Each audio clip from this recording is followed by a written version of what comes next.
And let's start with men first, and then we'll head to the ladies. See, starting point for men. This is the starting point. What she most desires, whether that be your spouse, or that be your child, or that be your dad or your grandpa, what she, which should be a daughter, grandmother, mom, what she most desires is unconditional love. Unconditional love.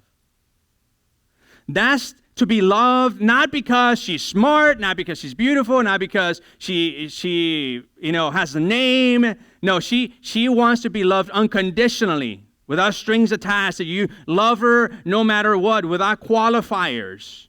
Just like the way that Jesus loves the church or loves us, Jesus loves us without conditions. Have you ever noticed that when we see the love of Jesus expressed towards the church, us, the bride, each individual here, that it's expressed like God loves you beside you. Like, in other words, when we were enemies of God, God loved us unconditionally. He was kind to us. And that's the kind of love that women want inherently. They just want to be loved unconditionally. Well, how do you do that? Here's 4 ways, men, to demonstrate love in a way that she can receive it. And the first one is this: love her desire for closeness. Love her desire for closeness. That's big. That's really big.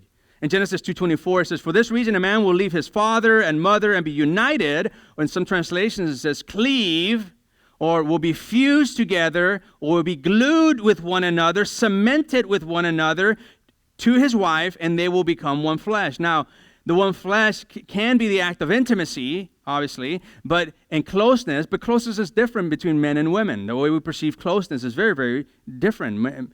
Generally speaking, it's not in the bedroom. It's when men are affectionate with his bride without sexual intentions.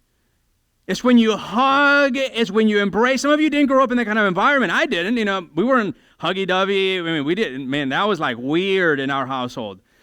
And so even when I got married with Marisa, she's very affectionate. I'm not. And it had to be a choice, like, oh, man, like everything in me is like, don't do it, don't, and it's like I have to force myself affection because that speaks closeness to women. Even with my daughters, it's like being affectionate with my daughters, having a hug and an embrace.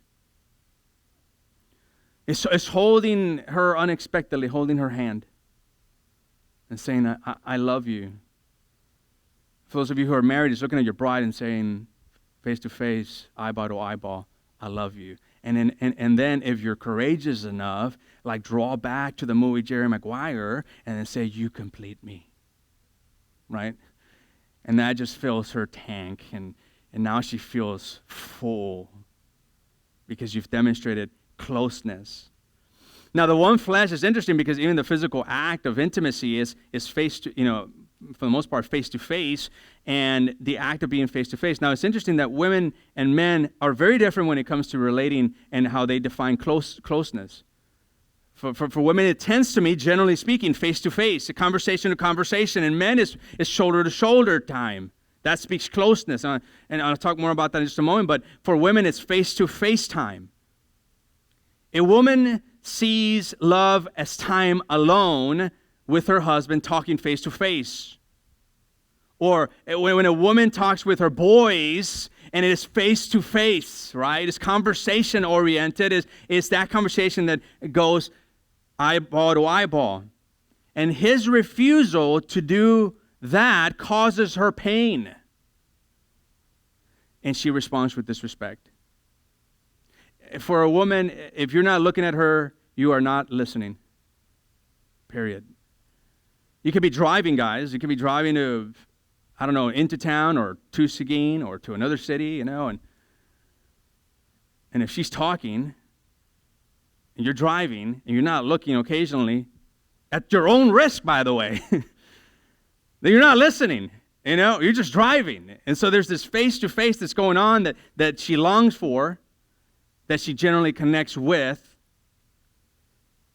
and you got to find that face-to-face time. You see it all the time. I was at the library this last week preparing for the message, and Chuck was on vacation, Jennifer was on vacation, and so I was like, either come here or the quietude of here at the office in the back by myself, which I did a couple of days, or go to the library and people watch. I decided the people watch option.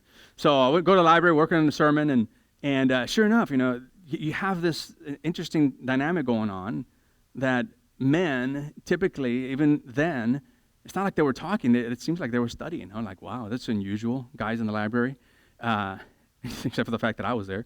And then you have these women, they're sitting across from each other, and they're like, talking, whispering. I'm thinking, man, that's interesting. And then I go to Starbucks, and the same phenomena kind of going on. It's like, wait a minute. It's like face to face. Like you see this interaction between people that's face to face with women, and with guys, it's not that at all, is it? It's watching a sports game on the couch, and it's not talking, ladies. It's just watching, right? Shoulder to shoulder, shoulder to shoulder. It's doing a project outside and shoulder to shoulder. There may not be any talking at all, but for women, it's got to be some talking. If I turn out, if my daughter, the 7-year-old, is next to me and the lights are off and she's talking, her expectation is that I'm looking at her. Doesn't matter that it's dark, because it's this natural face-to-face. Now, the way Marisa and I try to do this is like in the morning before the kids wake up, we're having our conversation face-to-face. I'm not a big conversation guy, really. I'm more of a short talker. But we'll have this time talking, and then in between the time that it takes to prepare dinner and to have supper or have dinner, it's like that little space is our face-to-face time. And guess what happens? It fills her tank. She feels alive because she's experiencing closeness, face to face. This is the second way. Love her desire for openness. Men love her desire for openness. In Genesis 2:25, it says, a man and his wife were both naked and they felt no shame. In other words, they were vulnerable. It's like when you share your dreams and aspirations, you become vulnerable, just like you were when you were young. For those of you who are older, it's like when you would just share your day and what would happen, what you were dreaming about. That speaks openness. It's interesting that it's been studied, I guess, known now, that women have about 20,000 words to give in a single day. Men have only 7,000. So what happens at the end of the day? It's like one-word answers, right? How was your day? It was good. No, how was your day? I know there was a little conflict, going on with so-and-so, and it's like, oh, it got resolved. It's like, she wants you to share, right? For me, it's hard because I get home, I don't want to share. I was like, that's why, if you're assuming that when we have conversation that Marisa is in the inn, she probably isn't. If you're assuming that, oh, well, I shared my problems with Pastor Jesse and we had marriage counseling or whatever it was, oh, now Marisa must know, she probably doesn't. One, because I keep things confidential, but second of all, it's because I go home and it has to be like, I need to share, right? It's hard because I only have 7,000 words. I've already used them up by the time I get home. I've already used them up, But you got to love her desire for openness. You got to share, you got to talk, you got to have that face-to-face, you got to be vulnerable, you got to share your stories, right? What happens when you are open with her? She knows you are not secretly mad at her. That's what happens. Because when you speak less, she starts thinking that you're angry, secretly angry at her. She just assumes that. It's like, if he's not talking with me, he must be angry. Happens every time with Marisa and I. If I'm just being quiet, introverted, just kind of reflecting and processing things mentally, because although I come across as an extrovert, I have a lot of introvertness in me. And so, for first question is, are you mad at something? Are you mad at me? It's like, no. Because women are peacemakers. And they want you to be open, because when you're open, they know that you're not secretly mad at her. That's why they interrogate you guys. That's why it feels like you just entered into a detective's office and she's questioning you, like, where were you? What did you do? Who were you with? Who texted you? What happened on Facebook? It's because she wants to know that you're not secretly mad at her, that you're opening up and her tank fills. She receives this oxygen, this love, and it fills her up. That's why when there's conflict, have you ever noticed the differences in conflict? For women, you know this, if Susie, if she offends Sally, and Susie didn't realize it, and so she finds out Sally is upset, and what happens? Susie, can we talk? Right, and then now there's a phone call, right? Let's talk. Why don't we meet, right? Let's go ahead and meet. And so they're talking to each other and like, oh, I'm so sorry. I didn't mean to hurt you. And it's like, oh, you really did hurt me. It's like, oh, I'm so sorry. And how can we make this right? Well, I'm so sorry too. Well, I'm sorry. No, I'm the one that's sorry. No, I'm the one who's sorry. It was me. No, really, it was me. And all of a sudden, both of them bawling, but they're having this face-to-face conversation. They're having this face. Dudes, we don't do that, do we? We're not like, hey, man, how did I hurt your feelings? Oh, no, man, you hurt my feelings. That's not happening in the world of manhood. I mean, occasionally it does, but for the most part, it doesn't, right? If a dude borrows somebody else's tools and you break it and you return it, you didn't tell me, it's like, man, he borrowed my tools and he broke it, right? But you're not telling him anything. You're just kind of like, man, I can't believe it. I'm not going to lend him any tools, right? And so then he finds out. He's like, hey, dude, what's the matter with you, man? And he's like, nah, man, my tools, you broke it. And they're not looking at each other. Have you ever noticed? Just notice that phenomena. They're not looking at each other like, hey, you broke my tools, man. Oh, I did? That's not what they're doing at all. They're usually having this conversation. They're not even looking at each other. They're like face down. Well, what happened, man? Well, my tools, we borrowed them. Well, really? Well, what happened? Well, they were broken. It's like, oh, man, I'm so sorry. Don't forget about it. Let's move on. And that's what happens. It's like, forget about it. Let's move on. Let's do a project outside. Let's get back to work. What was that? It's not wrong. It's different. It's shoulder to shoulder versus face to face. And those are the differences. And that's the perspective that we need. For women, it's like you're wearing your blue sunglasses, and for men, it's just wearing your pink sunglasses. It's like, she needs what? Face to face? Yeah. Here's number 3. Another way to demonstrate love is love her desire for understanding. Love her desire for understanding. In 1 Peter chapter 3, verse 7, it says, in the same way, you husbands should live with your wives in an understanding way. In other words, know her well. Guys, when you're buying your car, you know everything about that car. You're like, oh, yeah, it's a V8 engine, and it has actually, I don't know my car, so I shouldn't even be talking about this. But, you're talking about all these specs, right? And I got this, and you're sharing with the guys, man, my car has blah, blah, blah, blah, blah, right? Know your bride, know the women around you, your daughter, or your mother or your grandmother well. Understand or know her just like you would know your tools or your cars. It's when you empathize with her without trying to fix it, because, man, we try to fix it, don't we? Oh, this is going on at work. Oh, really? This is what I would do. Just go ahead and tell her. And she's like, hey, Bubba, like, calm down. We can settle this, right? Guys, it's understanding that she may not want you to fix it. She may not want you to fix it.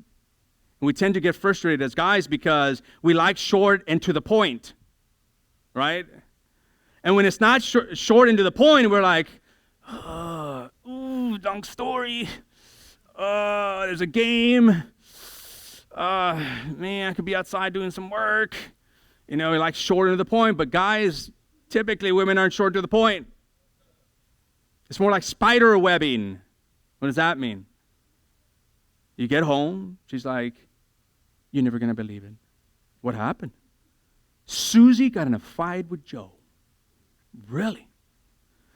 Which reminded me that I needed to go get some food for supper. And so I went to H-E-B, and can't believe who I saw there. It was like, well, wait a minute.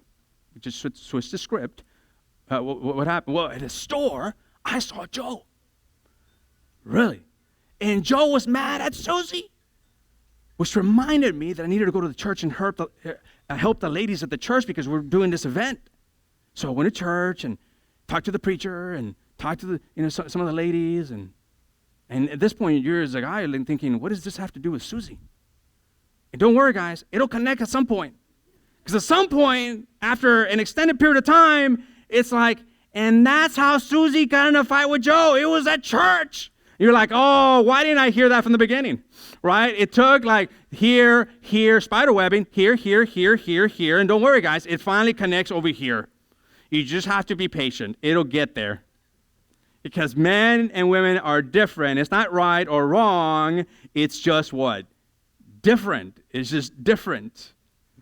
In James chapter 1, verse 19, it says, "My dear brothers, take note of this. Everyone should be quick to listen, slow to speak, and slow to become angry or frustrated." You know, that's for us guys. That's why I just, at times I would just say, do you want me to listen or to fix it? And that might be the best question you can ask. Do you want me to listen or to fix it? Because she might just want you to listen. Here's the fourth way to demonstrate love, and that is love her desire for loyalty. Love her desire for loyalty. In Hebrews chapter 13, verse 4, it says, "Give honor to marriage and remain faithful to one another in marriage, and God will surely judge people who are immoral and those who commit adultery." In other words, she feels loyalty when you are fully committed to her, either by action or even by your thoughts, even, but when you have this commitment, unwavering commitment. It's when you're sexually faithful to her with your body and your eyes too. This scenario happens in the life of men as way of temptation by saying, almost like, for sure once a week. You're with your loved one, you're with your bride, and so, who's good looking, is going to pass by you. It's just going to happen. This scenario happens almost once a week at least. And when she's passing by, guys, listen. When she's passing by, she knows already. She saw her before you did because she has eyes behind her head too. So she knows that girl is going to pass by. And guess what? She knows whether or not your eye will go cockamamie and will go right side to go check her out. She knows it. She knows it. Her peripheral vision is like an owl. It goes 360. I mean, she can see everything. And when she knows that you have bypassed the quick glance, she knows that you're committed to her. And she feels loved. She feels loved. Because now you've demonstrated commitment to her, even with your eyes. It's interesting that the way Job puts it is this way in chapter 31, verse 1. He says, "I made a covenant with my eyes not to look lustfully at a girl." I mean, that's something I've tried to teach now, especially with my teenage boys. And it's like we're watching a show and it comes unexpected. If we didn't check beforehand what rating it was, if there's a nude scene or sex scene, I know it seems weird for a lot of people, but it's like you look down and you fast forward real quick. And it's consistently doing that over a long period of time. I know it's easy to kind of check it off, like, well, it's just, I'm numb to this. But it's this idea that even when that happens, it's like, no, I'm going to be respectful. No, I'm not going to watch that. I'm going to see that. I'm going to fast forward through that or maybe bypass a movie just because of that. And that fills her tank. And she feels loved. And when it fills her tank, she responds with unconditional respect.